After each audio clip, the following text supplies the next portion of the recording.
Les pyjamasques et le croque-chaussette de Romuald aux éditions Gallimard Jeunesse.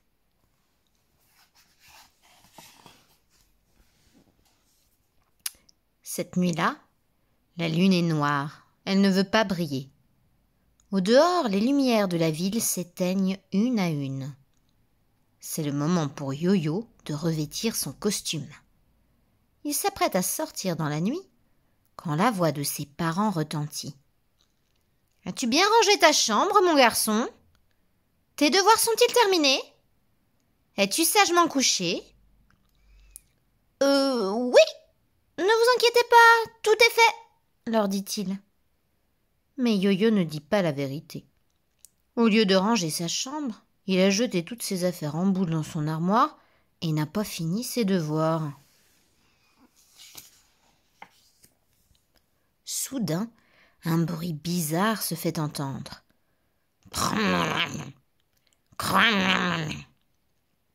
Quelque chose s'agite et gigote à l'intérieur de l'armoire.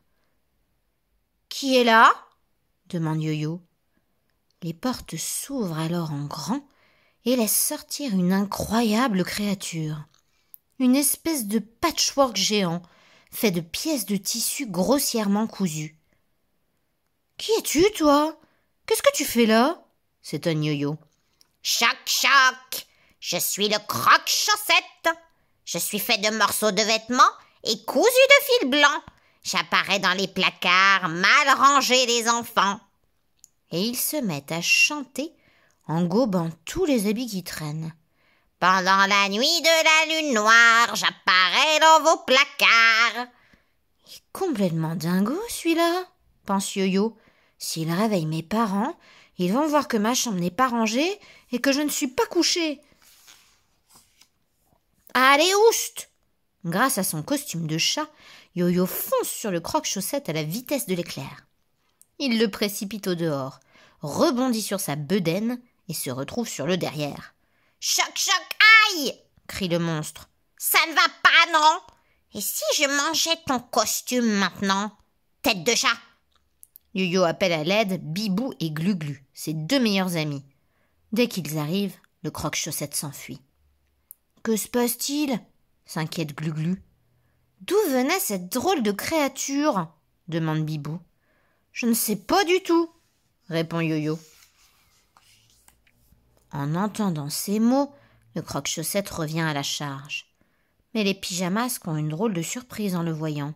« Il est encore plus gros qu'avant !» s'écrie Bibou. « Ce n'est pas possible !» s'exclame Glu-Glu. Yo-Yo, lui, il fait comme s'il n'avait rien vu. « Choc, choc, c'est parce que je suis le croque-chaussette. Pendant la nuit de la lune noire, j'apparais dans vos armoires. Je suis cousu de fil blanc et je gonfle comme une éponge quand j'entends des mensonges. » « Mais on n'a pas menti, nous, » dit Glu-Glu. « Tu as menti, toi, Bibou ? Non ? Et toi, Yo-Yo ? » ?»« Moi non plus, » répond Yo-Yo. À ces mots, le monstre double de taille. « Chic, chic ! Continuez de mentir et moi, je continue de grossir. Ce n'est pas pour rien que je suis ici. C'est parce que l'un de vous trois fait des cachotteries. » « Mais de quoi parle-t-il, ce choc-choc-chic ? » ?»« J'en sais rien du tout, moi !» répond Yo-Yo. Et le monstre grossit encore, jusqu'à devenir énorme, jusqu'à dépasser les toits des maisons. Plus le croque-chaussette est gros, plus il a faim. Il ouvre grand la bouche et dans un immense tourbillon, il aspire tous les vêtements des environs. « Ça alors, tu y comprends quelque chose, toi ?» demande Glu-Glu. « Non, » répond Bibou. « Mais regarde la lune au loin, elle ne brille pas.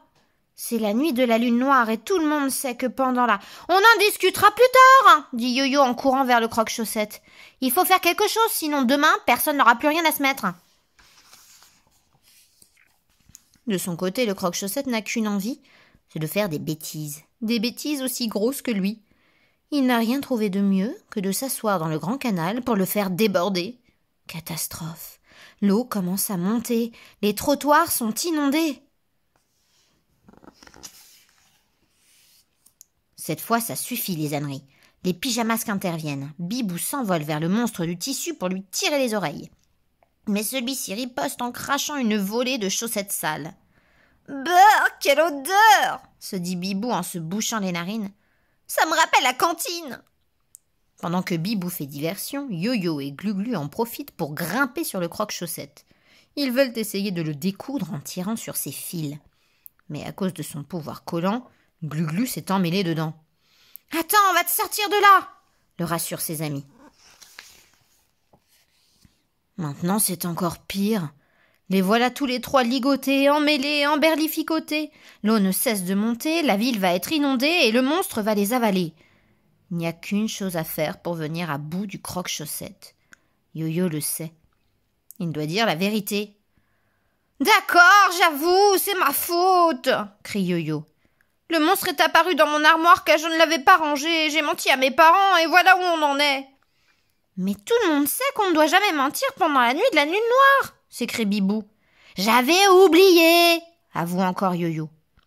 À ces mots, le croque-chaussette s'arrête net. Il se sent un peu faible tout d'un coup. Les pyjamasques en profitent pour s'échapper. « Vous avez vu ?» dit Glu-Glu. « Dès que tu as dit la vérité, le croque-chaussette s'est senti mal.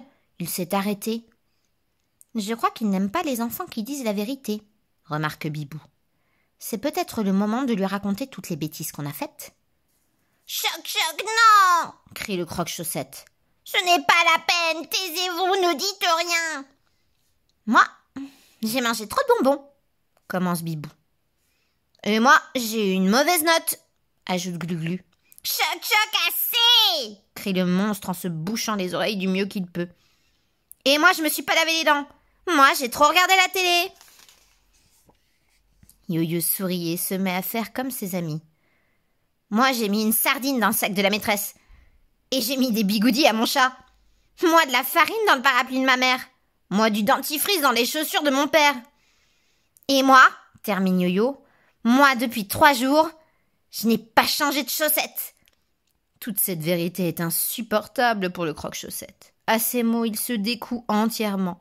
Ses bouts de tissu s'éparpillent dans tous les sens. La ville n'est plus inondée. La lune se remet à briller. Yo-Yo est soulagé d'avoir dit la vérité. Les 3 héros rentrent fièrement chez eux. « Cette fois, on l'a échappé belle. Qui a eu peur du croque-chaussette ?» demande Yo-Yo. « Peur, nous !» rigole Glu-Glu.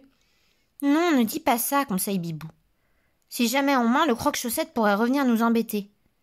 Et à vrai dire, nos armoires non plus ne sont pas très bien rangées. »